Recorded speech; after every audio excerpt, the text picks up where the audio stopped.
What's going on, everybody? Thank you for tuning into the Biz with D right here on my First Wings Radio with your one and only rock star tonight, David Dwayne. We got Elijah King on with us, a phenomenal Latin singer on with us. What's going on, man? What's up, man? Pleasure to be rocking and rolling with you guys. My first time with you on the show, so I'm excited, man. What's up? Nothing much. I mean, definitely the pleasure as artists. You are a phenomenal artist. Got to say, we're a fan of yours. So, I mean, thanks for coming on. We appreciate it. Oh, thank you guys, man. Definitely. There's a void out there in music I'm hoping and praying to fill. So this is definitely a good sign of that we're reaching it. So absolutely, it is. So can you kind of tell, people a little bit about your journey, like how you started with your music in Miami? Because I love the story how you came up. Well, man, I haven't said the whole story in a really long time, but in a quick nutshell, I started off in Texas, actually, which is kind of crazy. First of my entire generation to be over there in the western area, I guess, if you want to put it. Wasn't there too long.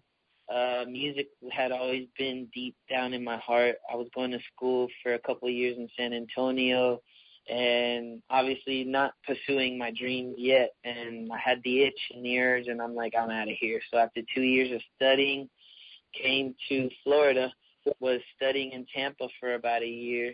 And long story short, met a local rapper. He needed vocals last minute. And it was like 2 a.m. And I guess, this is an honest story, I have no clue or recollection of ever even bragging about that I was a singer. But I guess somebody remembered, and we were in a class, and he remembered that I guess I was boasting in the middle of a class that I could sing and that this and that. And he remembered me, and it was like 2 a.m. and his cousins were in from New York, and they needed to cut a hook. I mean, at that time, I was really, really heavy in R&B before I started doing pop and all that. So, like, that's all I did. And it just so happened he found a Puerto Rican R&B singer, and I got in the studio late that night. And, I mean, there's a huge story to this, but basically my first time in the booth ever was this session, and I bombed it. I totally sucked. And I remember taking a second back and was like, God, please, I know I'm meant to do this. Let me do this. So I gave it a second shot, and they kept the hook. And that led to me meeting some really dope producers, doing a few records of my own that I co-produced and I wrote, which in a nutshell found me my manager, and then he found me some people that were in Miami, and then those people led me to who is now known as the great DJ Laz, good friend from back in the day, and he's one of the people, I don't know if you know, that helped put on Pitbull. So he saw something in me, and he signed me, and, a few years later, here we are. There's a huge journey in between, but I don't want to drag this story on too long. No, but I love the story, and let me ask you, like, when it had all happened for you, just into that studio for the first time, what was that like? You were like, this it wasn't a perfect straight through.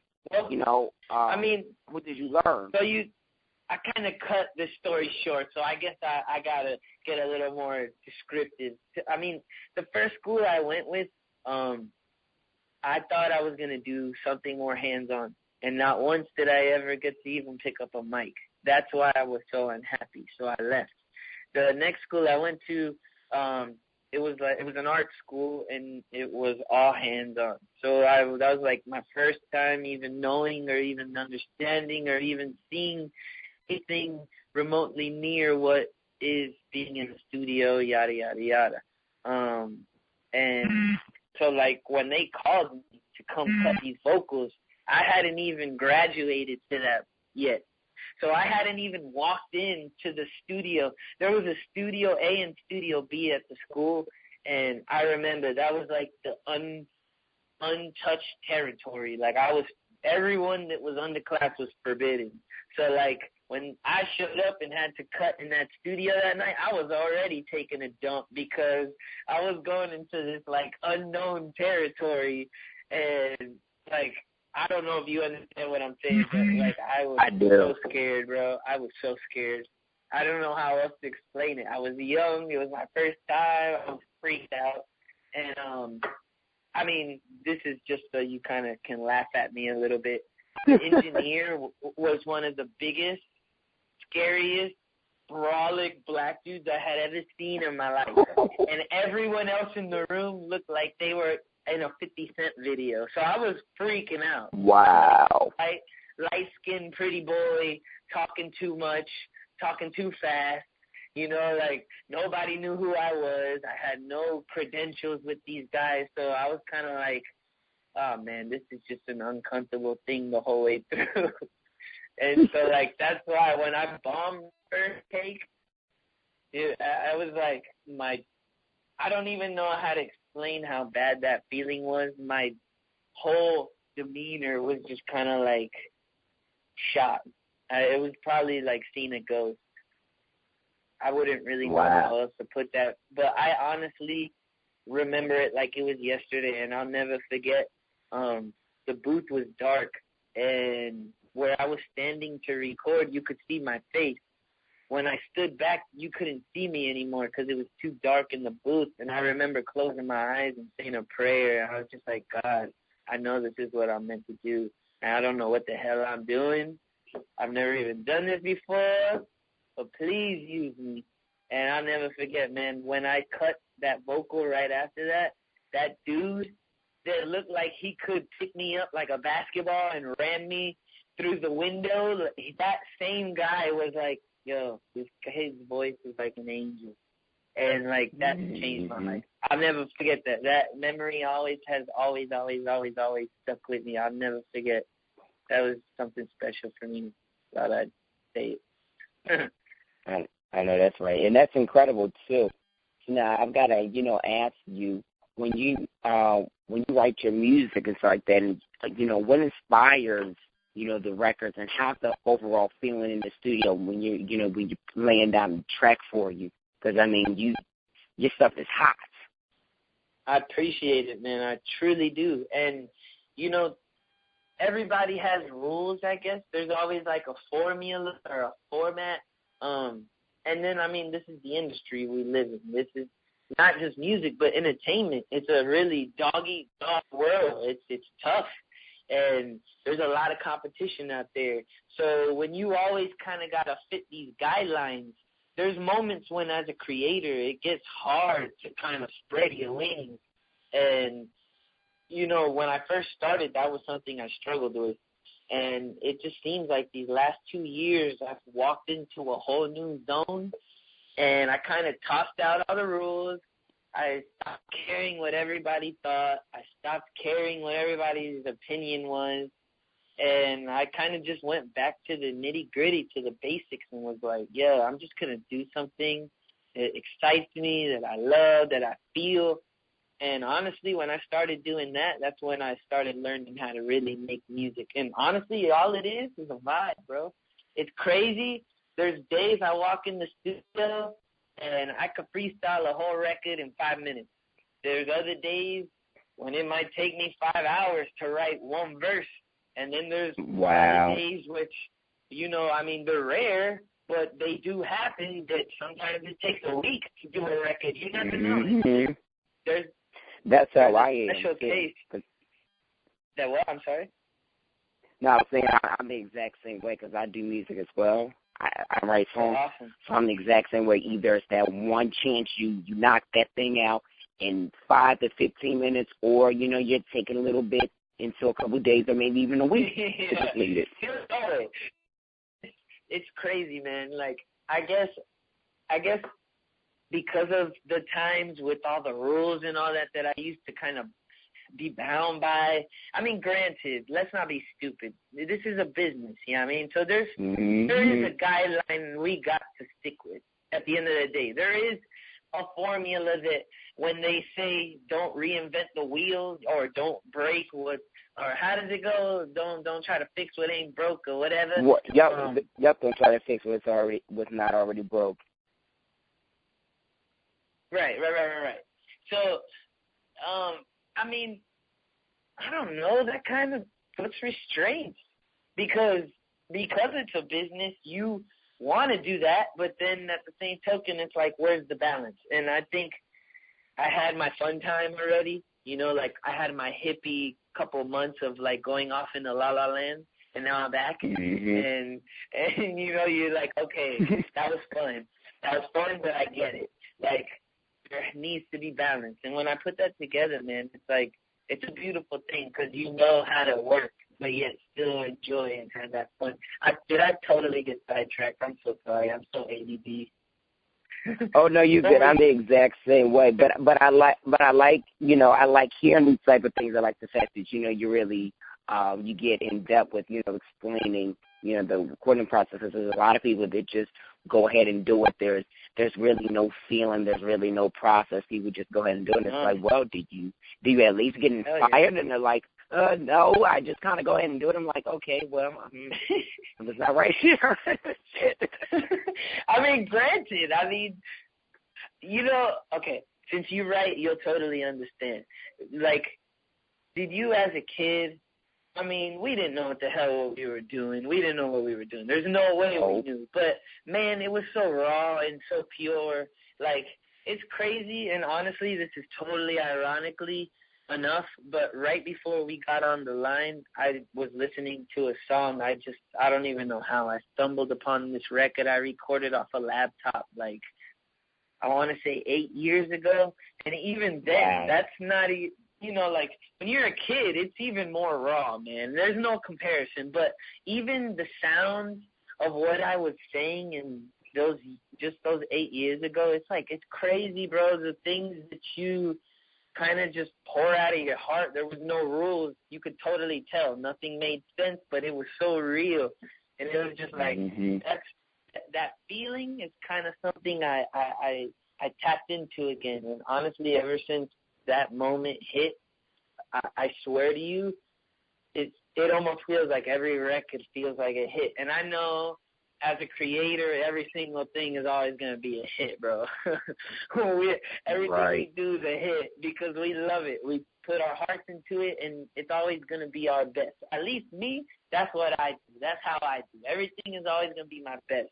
And it's just like, you know, you get emotionally attached to these projects. But whatever, man. A hit's a hit. No, you really are speaking exactly what I've been be saying, and I can relate because I remember, you know, just growing up, you know, not 8, 9 years old or even 11 years old, writing stuff that I had no clue what that meant until now. I'm like, wait a minute, what the fuck was I saying? I'm like,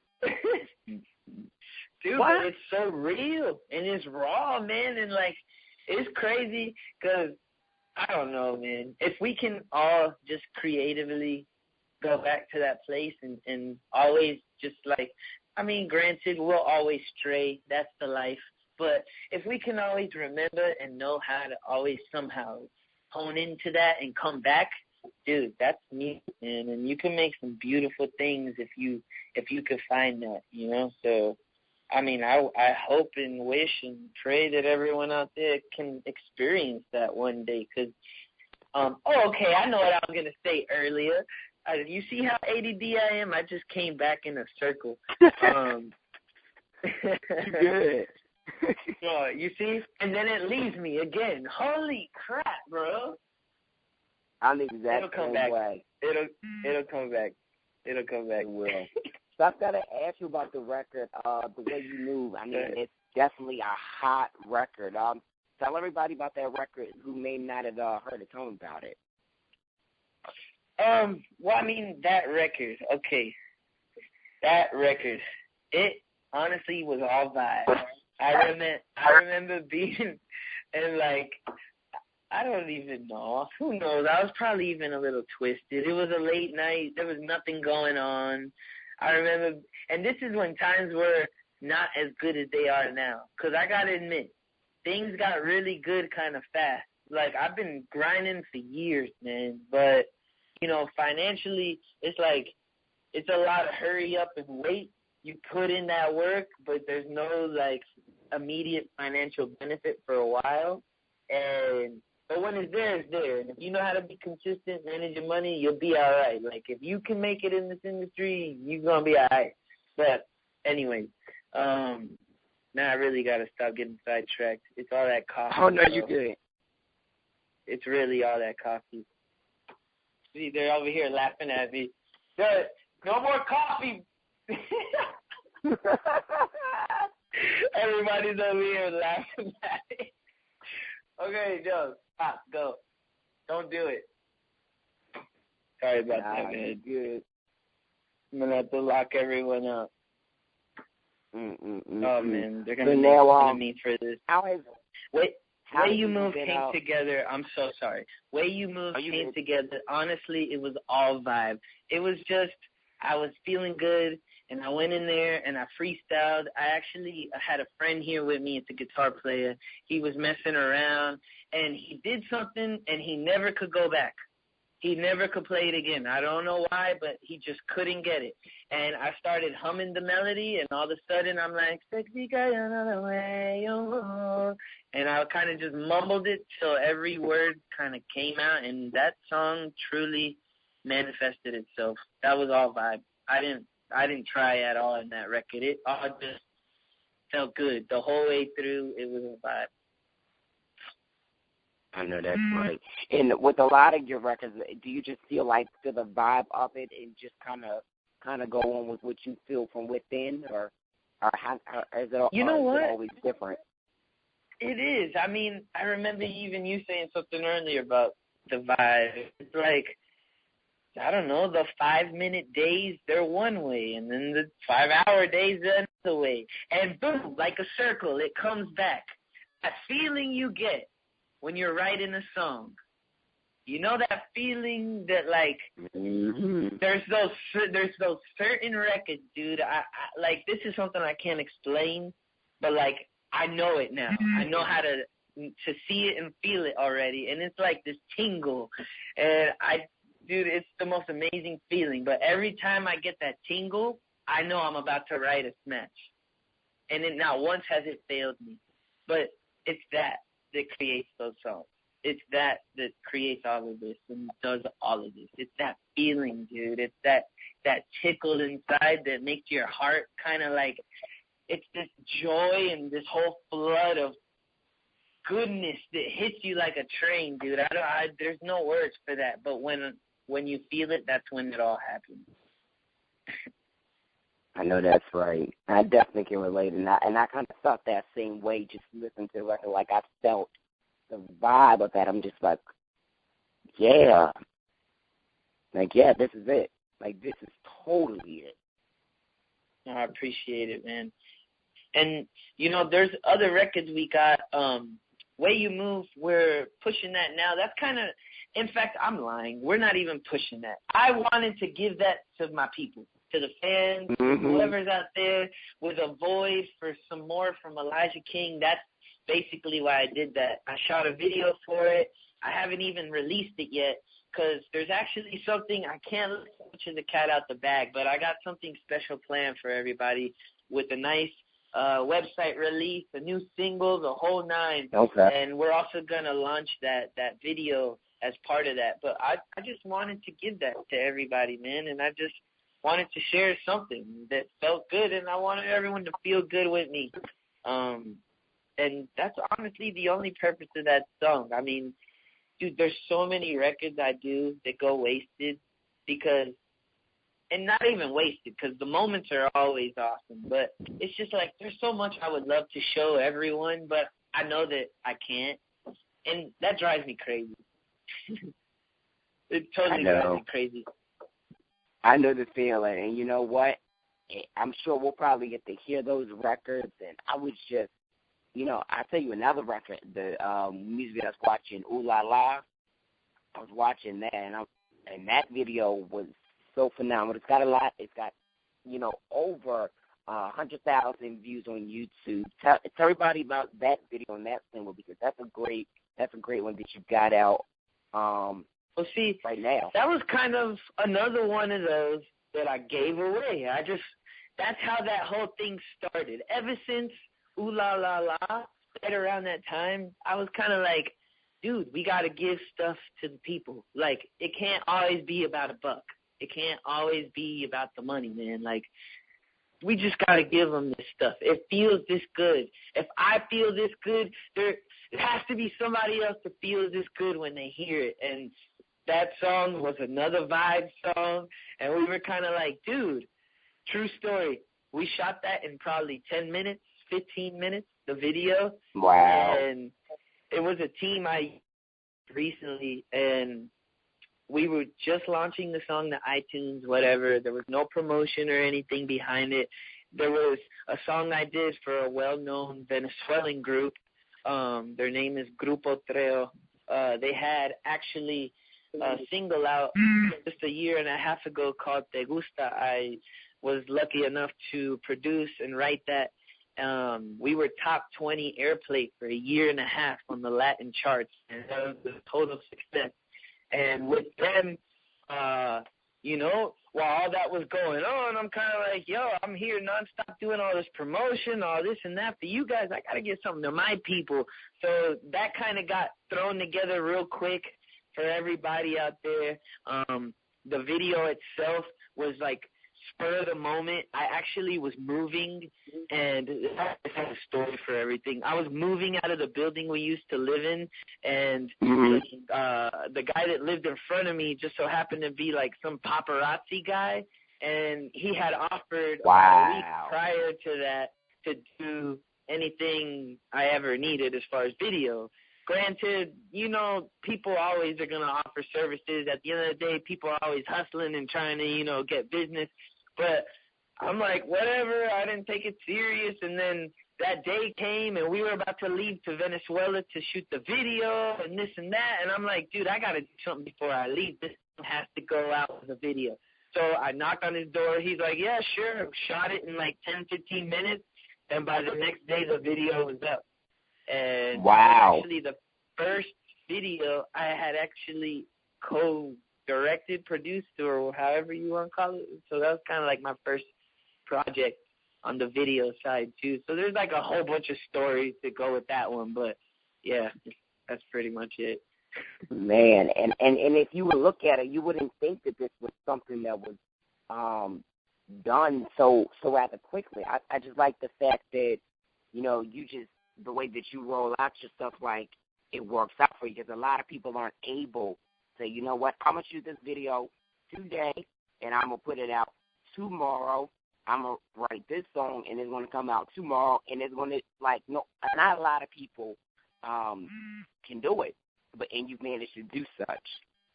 Yeah, man, and it's not always the easiest thing, but I'm super hands-on, and I love, which is kind of like my own worst enemy sometimes, because it's like you got to let people do their craft. Like, and as an artist, sometimes we feel like we know it all, and we tend to not let producers produce or writers write or the graphics guy do the graphics or the manager manage.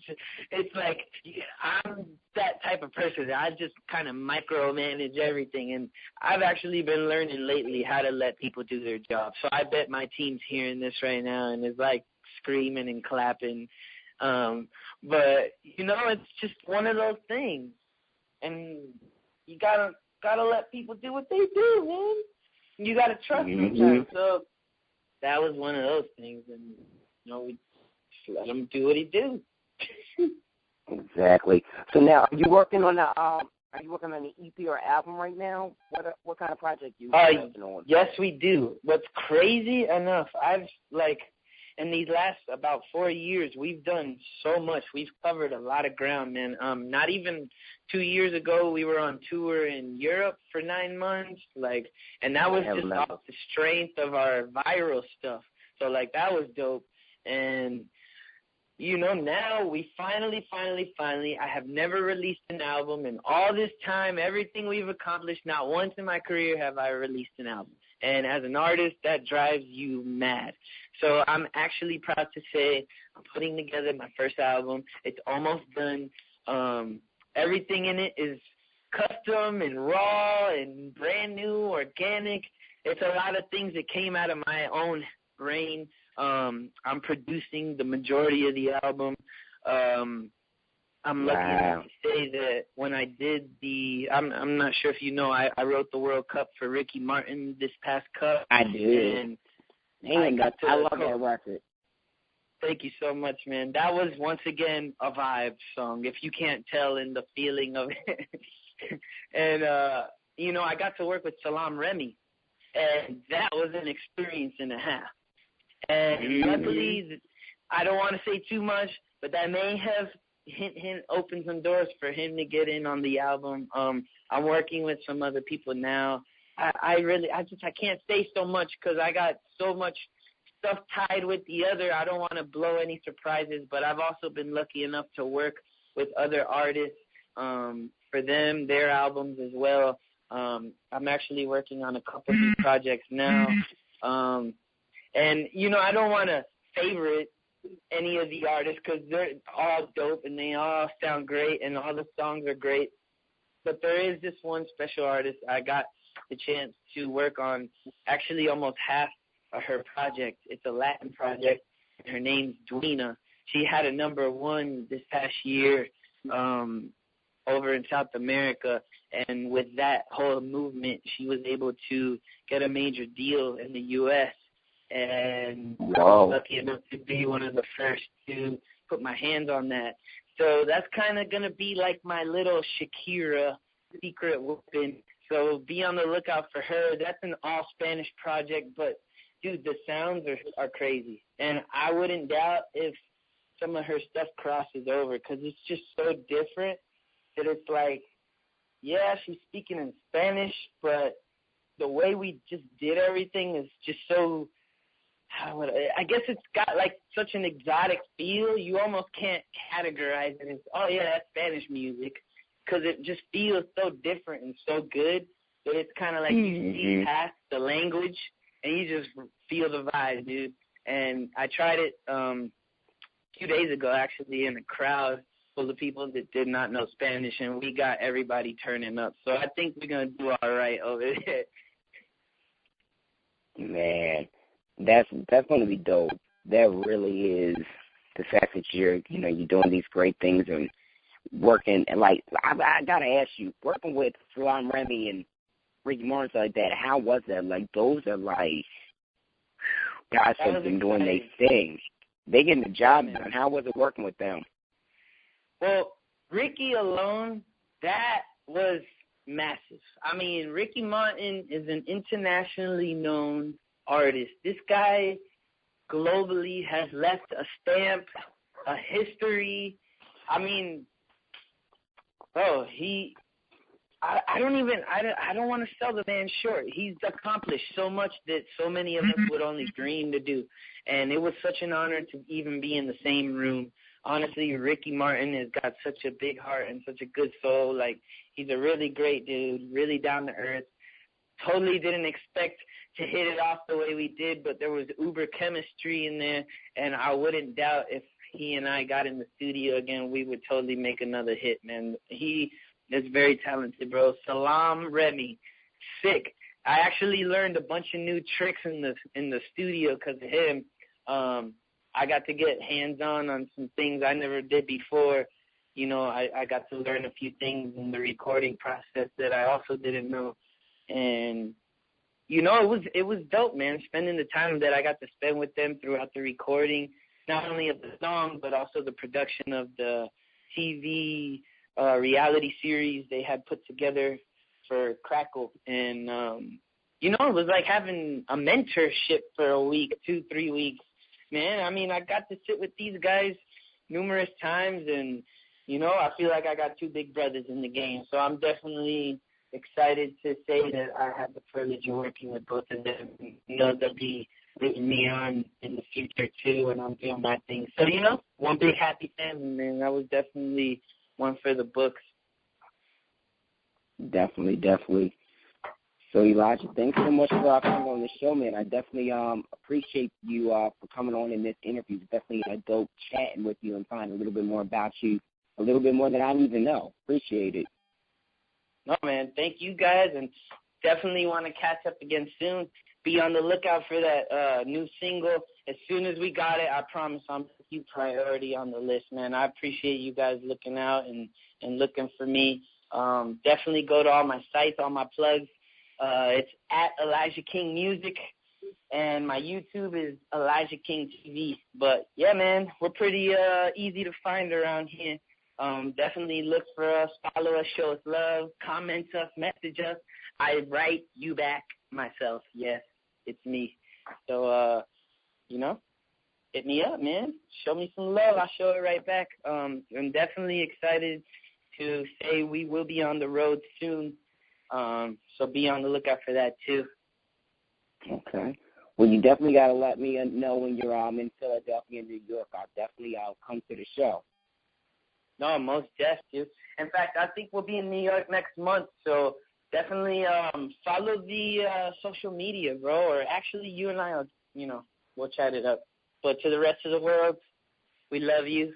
And, yeah, man, talk to me. Don't be scared. I don't bite. I love everybody. Peace. That's what's up. So I'll definitely be in touch and, continue to do great positive things that you're doing, and we'll catch up again soon. Thank you, my brother. No doubt. Take care, man. Anytime, you too.